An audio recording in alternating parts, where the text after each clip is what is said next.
Jonathan Bailey's, where he's like, maybe I'm brainless.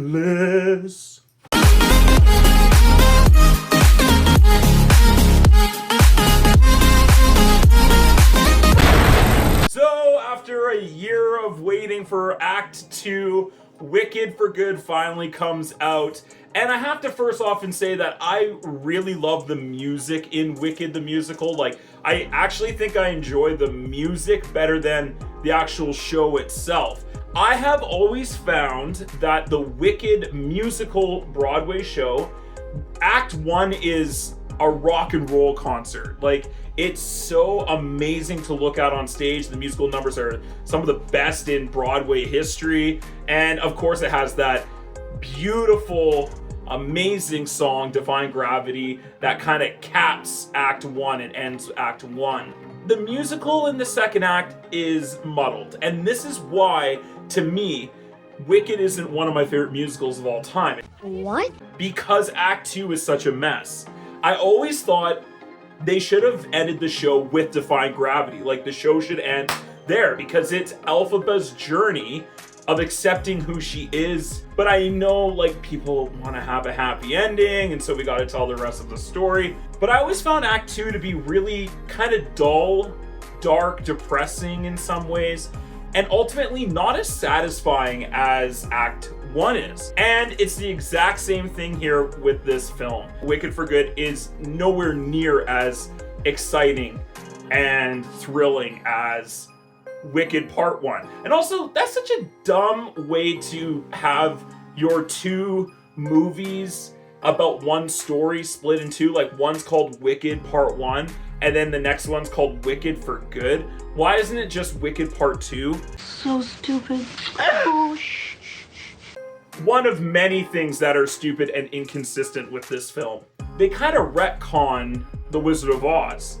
You know, they tell this story from Elphaba's point of view, yet they don't really do the same things that we see in The Wizard of Oz. An example, in this film, we never see Elphaba being like, I'm going to get you, my pretty, and, you know, being the Wicked Witch of the West. And I hate that about this film. Like, I would have loved to have seen, like, a quick scene of Elphaba being like, okay, all right, I gotta be evil and mean now. And then stepping out, and then becoming, like, playing that role of the Wicked Witch.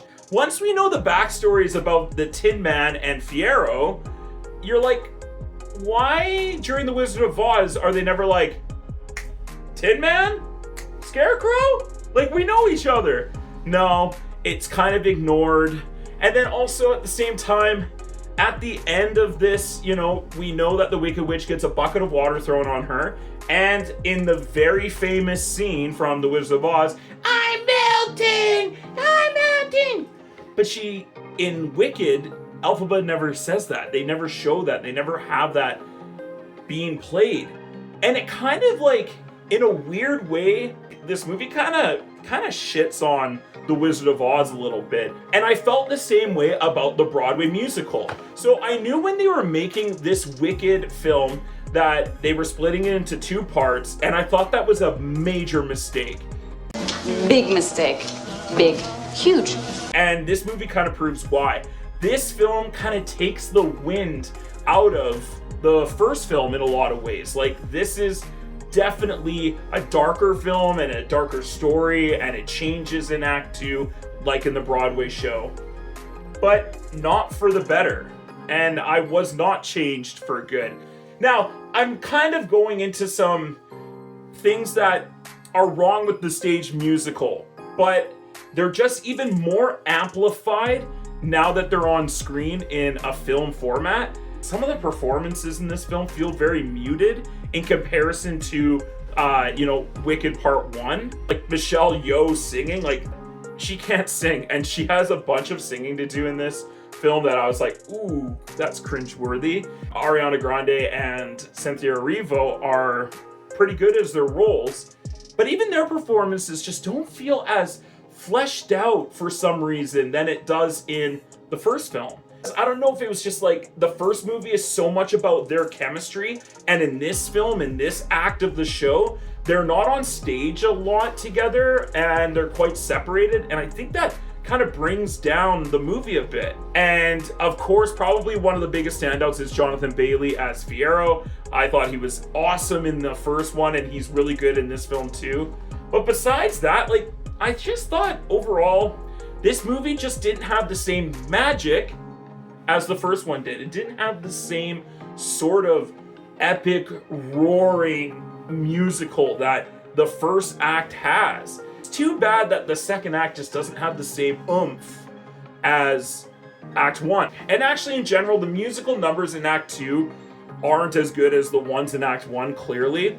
And even the 2 new songs that they wrote for this movie are total crap, and they just wrote them to try and get an Oscar nomination for Best Original Song. And they could have been completely cut out of this movie and shaved off like 10 minutes just from taking out those 2 musical numbers. And really, to me, the only musical number in this film that stood out and was like epic and amazing was No Good Deed. Besides that, the rest were not good. And one of the best numbers in this musical is As Long As You're Mine, the Elphaba Fiyero kind of love song.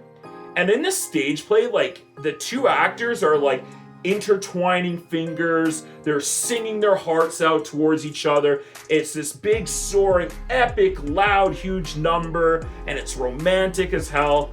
In this movie, the 2 of them are just like kind of walking around, you know, Elphaba's tree fort, and they're just like, as long as you're mine. And it's like so soft and wimpy, it kind of hithers out, and it was really disappointing. I thought the writing is not very good, and that also comes from the stage play. Like, Act 2 is just not as well written. The story is actually quite convoluted, and they try and simplify it for this movie, but again, there's so many plot points and character things and people changing in Act 2 that it felt rushed, while at the same time the pacing dragged and it felt sluggish too. And when you have both those happening at once, where like there's not enough screen time, but there's also too much screen time, you know that they're having some tonal issues with this film. Now, the cinematography is beautiful, of course, just like the first film. And if anything, the production design, set pieces, and costumes and all that stuff are magnificent in this film. The makeup is great. Like, the production side of this movie is wonderful. And it is an entertaining film. I'm not saying like I hated this movie. And in fact, like, I did have a good time. Like I said, the performances are good. The songs are decent. The music and like the singing performances are great, mostly. Maybe except for Michelle Yeoh. But when you're looking at part 1 and this film, they almost feel like 2 different stories in a lot of ways. And again, I think that fundamentally comes back to the stage musical, where it also feels like that. And that's why this movie to me is not as good as the first film. And I wanted to love it so much, and I wanted to be like, it's so great and epic and wonderful. And I ultimately just thought it was pretty good. So I'm gonna go ahead and give Wicked for Good a B-.